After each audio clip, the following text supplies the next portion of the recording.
Parshat Pekuday is the conclusion of the building of the Mishkan and all of Sefer Shemot, and in fact presents itself as the summary of what was collected and what it's being used for. And the climax, of course, is the Maftir at the end of Parshat Pekuday, where it describes God's cloud as descending, covering the Mishkan as it had rested on Har Sinai. Torah now speaks a little bit about the significance of that. One of the things the Torah mentions is the role the cloud on the Mishkan, God's cloud on the Mishkan, played in leading them through the desert. Number 1, Pasuk Lamed Vav, Uvehe'alot he'anan me'ala Mishkan yis'u b'nei Yisrael b'chol masehem.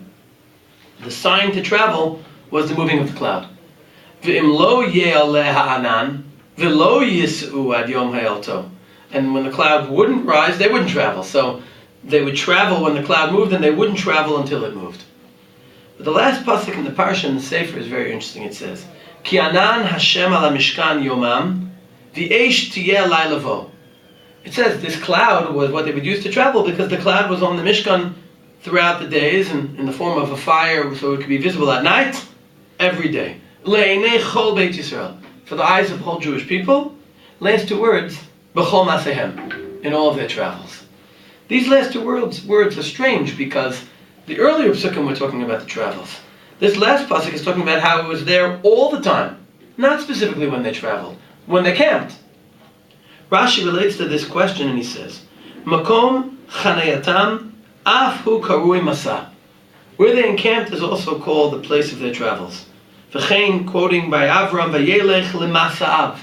V'chein ele mas'e. Lefi shemimakom hachaniyah chazru v'nasu. Lekach nikru kulan masaot.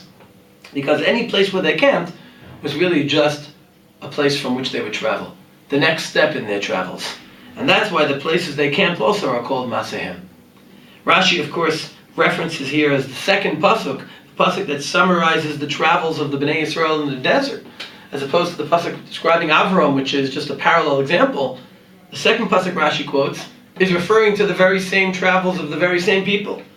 Parshat Maseh, it says, Ela Maseh v'nei Yisrael asher yatzu me'eretz Mitzrayim letzivotam beyad Moshe v'Aaron, vayichtov Moshe et motza'ehem L'masehem al pi Hashem. V'ele masehem l'motzoehem. There, the masaot, the places where they rested, are described as masehem l'motzoehem, or motzoehem l'masehem. Where they are is really just an ikudat yitziyah. It's the place from where to move to the next stage. And obviously this is true not only for the Jews in the desert, with the understanding that life is about constantly moving, and of course the Mishkan at the center with its cloud and fire that moves, but also with its kalim that are built to be moved, that have the badim in them so they can be moved as the basic structure, not the things added later, but the badim built into them. This is a symbolic of life as a whole. Life is about moving from place to place, and naturally we're more comfortable when we're not moving, when we can stay in the same place.